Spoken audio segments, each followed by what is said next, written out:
ഹൃദയപൂർവ്വം സിനിമയ്ക്കെതിരെ കനത്ത വിമർശനവുമായി രംഗത്തെത്തിയിരിക്കുകയാണ് പ്രമുഖ cardiac surgeon doctor Haris Chirakkal. ഹൃദയം മാറ്റിവെക്കൽ പോലുള്ള അതീവ ഗൗരവമുള്ള വിഷയത്തെ സിനിമ അലക്ഷ്യമായാണ് കൈകാര്യം ചെയ്തിരുന്നുവെന്ന് അദ്ദേഹം പറഞ്ഞു. സയൻസിനെ വളച്ചൊടിച്ച് അവതരിപ്പിക്കുന്നതിലൂടെ സിനിമയുടെ വിശ്വാസ്യത നഷ്ടപ്പെടുകയും ജനങ്ങളുടെ ശാസ്ത്രബോധം ദുർബലമാക്കുകയും ചെയ്യുമെന്നാണ് ഡോക്ടർ ഹാരിസ് മുന്നറിയിപ്പ് നൽകുന്നത്. അവയവം മാറ്റിവെച്ച രോഗികൾക്ക് ജീവിതകാലം മുഴുവൻ മരുന്നുകൾ കഴിക്കേണ്ടതുണ്ട്. ശരീരത്തിൻ്റെ പ്രതിരോധശേഷി കുറയുന്നതിനാൽ ഇൻഫെക്ഷൻ ഭീഷണി ഉയരുകയും ഗുരുതരമായ ആരോഗ്യ പ്രശ്നങ്ങളിലേക്ക് ഇത് നയിക്കുകയും ചെയ്യും. വൻ സാമ്പത്തിക ബാധ്യതകളും ഇതുണ്ടാക്കാൻ സാധ്യതയുണ്ടെന്നും അദ്ദേഹം പറയുന്നു. പക്ഷേ സിനിമയിൽ ഇത്തരം യാഥാർത്ഥ്യങ്ങൾ ഒന്നും ചിത്രീകരിച്ചിട്ടില്ലെന്നും വിഷയത്തെ വെറും തമാശയാക്കിയാണ് അവതരിപ്പിക്കുന്നതെന്നും ഡോക്ടർ ഹാരിസ് ആരോപിച്ചു.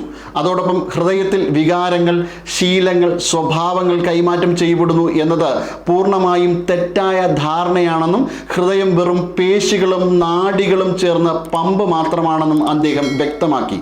ജോസഫ് സിനിമയിലെ ബ്രെയിൻ ഡെത്ത് ഓർഗൻ ഡൊണേഷൻ അവതരണവും ഹൃദയപൂർവ്വം സിനിമയിലെ ഹൃദയം മാറ്റിവെക്കൽ അവതരണവും മലയാള സിനിമ ശാസ്ത്രീയ വിഷയങ്ങളെ കൈകാര്യം ചെയ്യുന്ന രീതിയെ ചോദ്യം ചെയ്യുന്നതായും അദ്ദേഹം കൂട്ടിച്ചേർത്തു. അവയവദാനം തമാശയ്ക്കുള്ള വിഷയമല്ല, ജനങ്ങളുടെ ശാസ്ത്രബോധത്തെ തെറ്റിച്ചുവിടാതെ സിനിമകൾ വിഷയങ്ങൾ കൈകാര്യം ചെയ്യണം എന്നും ഡോക്ടർ ഹാരിസ് അഭിപ്രായപ്പെടുന്നു. സാഗ് ന്യൂസ് നേരിന്റെ വാർത്തകൾ നിങ്ങളുടെ വിരൽത്തുമ്പിലെത്താനായി സാഗ് ന്യൂസ് ചാനൽ സബ്സ്ക്രൈബ് ചെയ്തും ഷെയർ ചെയ്തും ഒരു ശരിയായ മാധ്യമ നിലപാടിനൊപ്പം നിൽക്കാൻ ഞങ്ങൾ നിങ്ങളെ ക്ഷണിക്കുന്നു.